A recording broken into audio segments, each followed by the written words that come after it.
মানে যদি এমন হতো যে বেনামাজির জানাজা হয় না, আমার মনে হয় নামাজের সংখ্যা বাড়ত। যদি এমন হতো বেনামাজির সাথে কেউ মেয়ে বিয়ে দিবে না, ছেলে বিয়ে দিবে না, আমার মনে হয় নামাজি বাড়ত। যদি এমন হতো বেনামাজির সাক্ষী গ্রহণ করা হবে না, কি গ্রহণ করা হবে না, যদি এমন হতো যে বেনামাজি ছেলে তার নামাজি বাবার সম্পদের অধিকার পাবে না, তাইলে মনে হয় নামাজি বাড়ত। এগুলো আমি বলিনি, এগুলো মুহাম্মদ সাল্লাল্লাহু আলাইহি ওয়াসাল্লাম বলছে। বেনামাজি বেওয়ারিশ থাকে, কারো ওয়ারাসাত পায় না।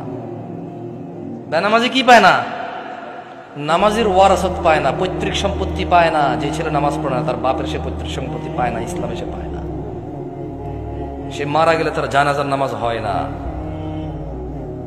বেনামাজি জামাই নামাজি বউ বিয়ে টিকে না হিসেবে।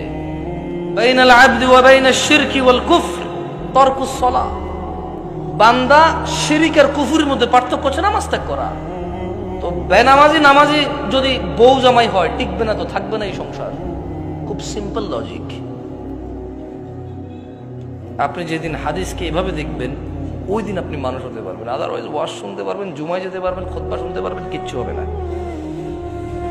আর আমার মতো লোকজন নিয়ে এসে, আমার থেকে উন্নত লোকজন নিয়ে এসে কতক্ষণ নিজের এলাকার সুনাম করতে পারবেন? প্যান্ডেলে জায়গা হয় নাই রে, বিশাল বড় প্যান্ডেল, মানুষ আর মানুষ, হুজুর কাঁপায়া দিছে, ফাটায় দিছে। হ্যাঁ, এগুলো পারবে না, কিচ্ছু পারবে না। ঠিক কিনা?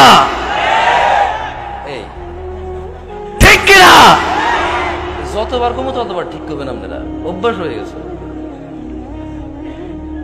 কি ঠিক, এটা তো আমি কিছু বলি না, এমনি ঠিক কিনা বলছি।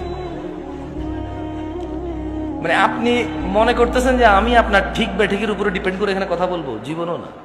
তাহলে আমাকে আওয়ামী লীগ করতে হবে অথবা বিএনপি করতে হবে, নেতা যা করছে তা, বুঝলেন না? যদি আমি ইসলাম করি তাহলে তো নেতা যা বলে গেছে তা ঠিক না, তাহলে মুহাম্মদ সাল্লাল্লাহু